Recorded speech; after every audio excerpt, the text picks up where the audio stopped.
और इसी मामले में बातचीत करने के लिए मेरे साथ इस वक्त दो खास मेहमान जुड़ चुके हैं, उनसे मैं आपका परिचय करवा दूं। डॉक्टर रोमेल टिक्कू इस वक्त मैक्स हॉस्पिटल से मेरे साथ मौजूद हैं और डॉक्टर अंशुमान कुमार भी हमारे साथ हैं। आप कैंसर स्पेशलिस्ट हैं, मैं आपके पास भी आऊंगा, लेकिन पहले जरा हमारे साथ प्रफुल्ल हमारे सहयोगी जुड़ चुके हैं, उनका हम रुख करना चाहेंगे। प्रफुल्ल, जरा बताइए, जो बैठक होने वाली है उससे जुड़ी क्या जानकारी आपके पास?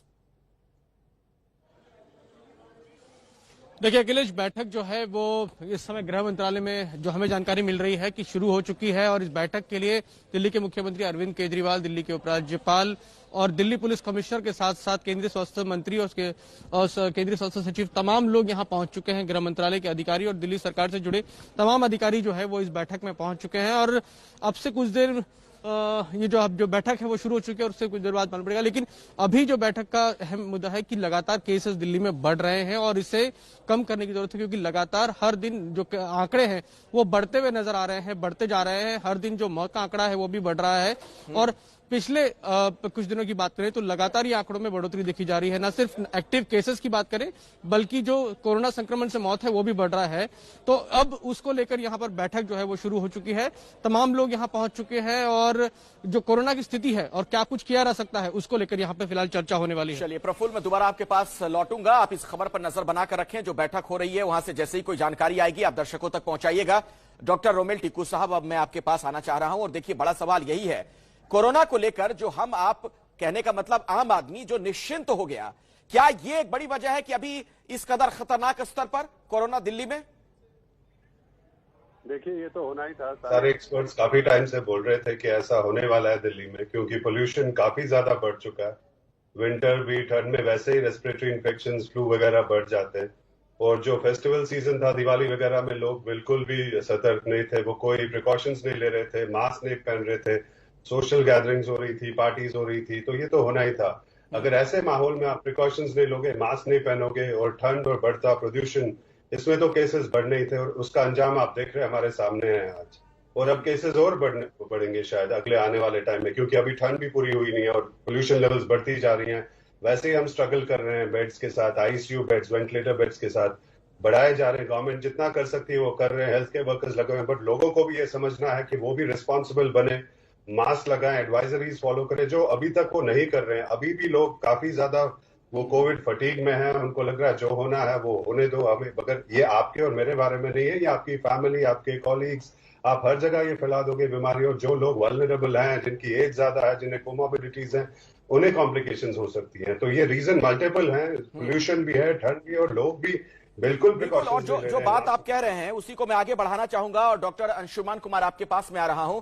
क्या एक जो निश्चिंता का भाव आ गया, जो लापरवाही हाल के दिनों में हम देख रहे हैं, खासतौर पर मैं मास्क पहनने को लेकर भी कहना चाहूंगा। मैं खुद बिहार इलेक्शन अभी कवर करके आया हूं, करीब 90% मुझे ऐसे लोग मिलते थे जो मास्क नहीं पहन रहे थे, आम लोगों की बात कर रहा हूं। दिल्ली में भी अब ये स्थिति नजर आ रही है, देश के बाकी हिस्सों में भी। क्या ये एक बड़ी वजह है कि अब कोरोना महामारी तेजी से एक बार फिर से फैल रही है? जी बिल्कुल, जैसे दिखाया गया था कि लॉकडाउन में कोरोना का उपचार की तरह इसको प्रचार किया गया था और फिर टेलीफोन रिंगटोन से लेकर हर जगह अनलॉक की प्रक्रिया शुरू हो गई, ऐसा दिखाया गया। तो पब्लिक ने पहले तो इसको बहुत लाइटली ले लिया कि अनलॉक मीन्स कोरोना खत्म हो गया, ये समस्या हुई। दूसरी आपने बात कही, बिहार इलेक्शन के समय 90% लोग मास्क नहीं पहन रहे हैं। जो पहन रहे हैं उसमें कितने ऐसे लोग हैं जो सही तरीके से मास्क पहन रहे हैं, उसमें जब स्टडी करेंगे तो पता चलेगा लेस देन 1% लोग हैं जिनको मास्क सही से लगाना या उसकी डाल दी है।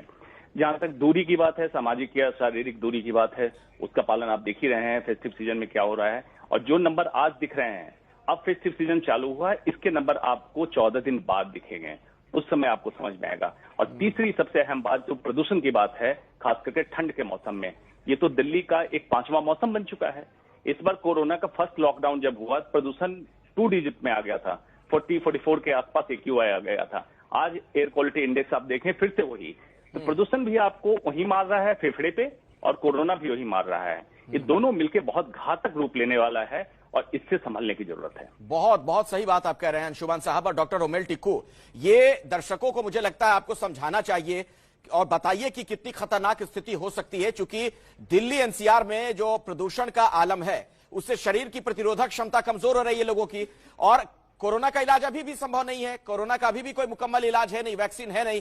तो ऐसे में अगर प्रतिरोधक क्षमता भी कमजोर रहेगी तो ये कितना खतरनाक हो सकता है लोगों के लिए। देखिए, ये खतरनाक हो सकता है क्योंकि अगर बहुत ज्यादा लोग एक साथ बीमार हो गए और कॉम्प्लिकेशंस हो गए, उन्हें आईसीयू बेड की जरूरत पड़ी, तो हम स्ट्रगल वैसे ही कर रहे हैं। आप सोचो, हमारा हेल्थ केयर सिस्टम पूरा कोलैप्स हो जाएगा जैसे यूरोप में इनिशियली हुआ था। अभी तक हम संभाल रहे थे, गवर्नमेंट बेड बढ़ा रही थी हर हॉस्पिटल में, मगर अब जो माहौल है, जैसे केसेस बढ़ते जा रहे हैं और प्रदूषण के कारण लंग्स पे इफेक्ट आ रहा है और केसेस भी बढ़ते जा रहे हैं, तो बहुत मुश्किल होगी हमें। देखिए, एक लिमिटेशन होती है हर चीज की। आईसीयू बेड्स आप कहां से रातों रात बढ़ा दोगे? कर रहे हैं, गवर्नमेंट कोशिश कर रही है, बढ़ा रहे हैं, हर जगह हेल्थ केयर वर्कर्स काम कर रहे हैं, मगर आपको भी समझना है कि ये क्या, इसके क्या कॉम्प्लिकेशन क्या हो सकता है। अगर एक साथ लोग बहुत ज्यादा बीमार हो गए और आईसीयू बेड्स की जरूरत पड़ी, तो फिर ऐसा भी हो सकता है कि हमें डिसाइड करना होगा किसको बचाना है, किसको नहीं, किसको वेंटिलेट करना है, किसको नहीं, किसको ज्यादा इंपॉर्टेंट आईसीयू में रखना, किसको वार्ड में रखना।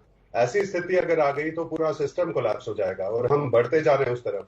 इसलिए हमें सावधानी रखनी होगी। जिन लोगों को कोमॉर्बिडिटीज वगैरह हैं, उन्हें घर पे रहना चाहिए। यंग लोगों को सावधानी रखनी चाहिए, मास्क पहनने चाहिए, क्योंकि अगर हम ये सावधानियां नहीं रखेंगे तो बढ़ता जाएगा और एक टोटली सिस्टम कोलैप्स हो जाएगा। मुझे लगता है कि आगे केसेस और बढ़ने वाले हैं और अगर हम इसके बारे में आगे कुछ नहीं करेंगे तो बहुत ज्यादा प्रॉब्लम्स होने वाली है। अच्छा, डॉक्टर अंशुमान कुमार जी, आप बताइए, आप कैंसर स्पेशलिस्ट भी हैं। एक बात जो हाल के दिनों में कही जा रही है कि कोरोना का जो वायरस है अब कमजोर पड़ गया है और लोगों की जो उससे लड़ने की जो क्षमता होती है शरीर के अंदर की, वो अब मजबूत हो गई है इस वायरस से। क्या इसमें कोई सच्चाई है या यह सब फिर ये भ्रम वाली चीजें हैं, वैसे ही फेक न्यूज है? देखिए, पार्सली ये फेक न्यूज है जो व्हाट्सएप यूनिवर्सिटी का ज्ञान हम लोग बोलते हैं, और पार्सली सही क्यों है। इसमें जो शोध में देखा गया है, कई 100 म्यूटेशन वायरस में जो जेनेटिक चेंजेज होते हैं, कई 100 जेनेटिक चेंजेज होंगे, उसमें कुछ वायरस में वाकई मारक क्षमता कम हो गई है।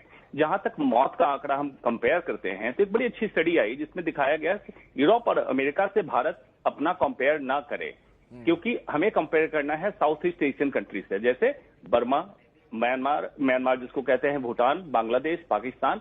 इसमें फैटेलिटी रेशियो क्या रहा? तो इस एरिया में जो वायरस का स्ट्रेन पाया गया उसकी मारक क्षमता कम रही है ऑलरेडी।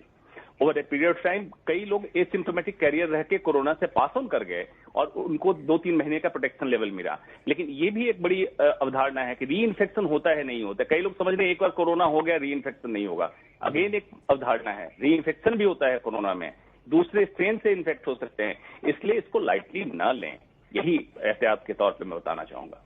डॉक्टर रोमेल टिक्कू साहब, जो लोग इस मोड में चले गए कोरोना को लेकर कि जो होगा देखा जाएगा, उन्हें क्या सलाह देना चाहेंगे? उन्हें यही सलाह दी जा रही है कि आप सावधानी, अभी भी टाइम है, क्योंकि अभी भी केसेस बढ़ रहे हैं, अभी भी हम इसको कंट्रोल कर सकते हैं। अगर आपको चिंता है अपनी फैमिली की, अपने कॉलीग्स की, फ्रेंड्स की, तो अभी भी टाइम है। आप सुन लीजिए, जो भी एडवाइजरीज है गवर्नमेंट की वो फॉलो कर लीजिए। उसमें से सबसे इंपॉर्टेंट जो है वो आप मास्क पहनिए और ढंग से उसे पहनिए, ना कि आपके गले पे बंधा हुआ हो। मास्क पहनने से काफी ज्यादा स्टडीज हैं जिससे ये पता चलता है कि इन्फेक्शन किसी हद तक हम रोक सकते हैं। इसके अलावा हाथ साफ करना, डिस्टेंस मेंटेन करना। अभी दिवाली के फेस्टिवल के दौरान लोग मिठाइयां खरीद रहे थे, एक दूसरे के पीछे धक्के लग रहे थे मिठाइयों की शॉप्स पे, शॉपिंग्स में, तो ये सब नहीं करना होगा। अगले साल भी दिवाली आएगी, अगले साल भी हम दिवाली मना सकेंगे, बट इस साल अगर आपको जान बचानी है एक दूसरे की, तो आप बिल्कुल सुनिए जो गवर्नमेंट बोल रही है और डॉक्टर्स, एक्सपर्ट्स की बात सुनिए। और एक बात मैं कहना चाहूंगा, ये व्हाट्सएप का जो ज्ञान बढ़ रहा है वो नहीं सुनिए। डॉक्टर्स की जो सलाह है वो सुनने रहे हैं, वो बाकी लोगों, किसी ने बोला सीटी करो, सीटी करने जा रहे हैं, किसी ने बोला ऐसे करो, ये मत खाओ, इसका साइड इफेक्ट है। सिर्फ एक्सपर्ट्स की सुनिए बस। और गवर्नमेंट की जो एडवाइजरीज है, अगर आपको अपने लोगों को बचाना है और इसको कम करना है बीमारी को, तो आपको एक्सपर्ट्स की सलाह सुननी होगी और गवर्नमेंट की। और अंदर बैठिए, जितना आप हो सके आप अंदर बैठिए, घर से काम कीजिए। जब भी आप घर से बाहर निकलते हैं तो मास्क लगाइए, क्योंकि मास्क सिर्फ आपको कोविड से नहीं बचा रहा है, वो आपको पोल्यूशन से भी बचा रहा है। जो भी PM 2.5 नाइट्रोजन डाइऑक्साइड आपके लंग्स को ऐसे ही खराब कर रहा है, उसके ऊपर कोविड भी इन्फ्लेम करता है लंग्स को, दोनों एक साथ, ये तो दोहरा ये अटैक हो जाएगा लंग्स के ऊपर। बिल्कुल, तो इसलिए प्रॉब्लम ज्यादा हुई, इसीलिए पिछले 15-20 दिन में केसेस बहुत ज्यादा बढ़ रहे हैं। बिल्कुल आप सही कह रहे हैं डॉक्टर साहब कि ये डबल अटैक एक तरीके से है, और आपकी इस बात से भी मैं इत्तेफाक रखता हूं कि जान है तो जहान है। अगर इंसान जिंदा बचेगा, पर त्योहार तो मनाते ही रहेंगे लोग, लेकिन अभी बहुत जरूरी है कि लोगों की हिफाजत की जाए, अपनी जान की हिफाजत की जाए। जरा प्रफुल्ल का मैं रुख करना चाहूंगा, हमारे संवाददाता भी लगातार हमारे साथ जुड़े हुए हैं। प्रफुल्ल, जो आज की बैठक हो रही है, ये हाई लेवल की बैठक, इसकी जरूरत क्या इसीलिए महसूस की गई है कि अब एकदम खतरनाक से खतरनाक स्तर पर यह महामारी फैल रही है, बढ़ रही है, खासतौर पर दिल्ली में, देश की राजधानी में? बिल्कुल अखिलेश, अब से कुछ दिन पहले जो नीति आयोग है उसने एक मैथमेटिकल मॉडल का एनालिसिस किया था और उसमें ये पाया था कि जो आने वाले दिन है, यानी कुछ दिनों पहले ये कहा गया था कि त्योहारों का वक्त है, ठंड बढ़ेगी और प्रदूषण भी है। ऐसे में जो दिल्ली में केसेस हैं वो करीब 15,000 तक पहुंच सकते हैं प्रतिदिन। तो ये पहले ही आकलन किया गया था कि ऐसा हो सकता है, क्योंकि अनलॉक 5 हो चुका है, लोग निकलने लगे हैं, त्योहार है, तो ऐसे में बहुत ज्यादा एहतियात बरतने की जरूरत है।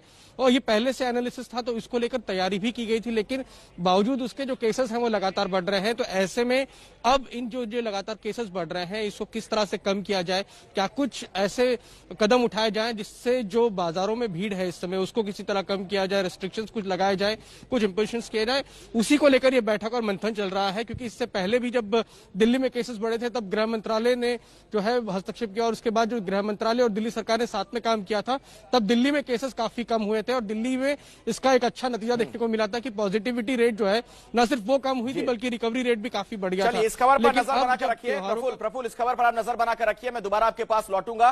तो कोरोना से जुड़ी हर जानकारी, हर अपडेट हम दर्शकों तक पहुंचाते रहेंगे।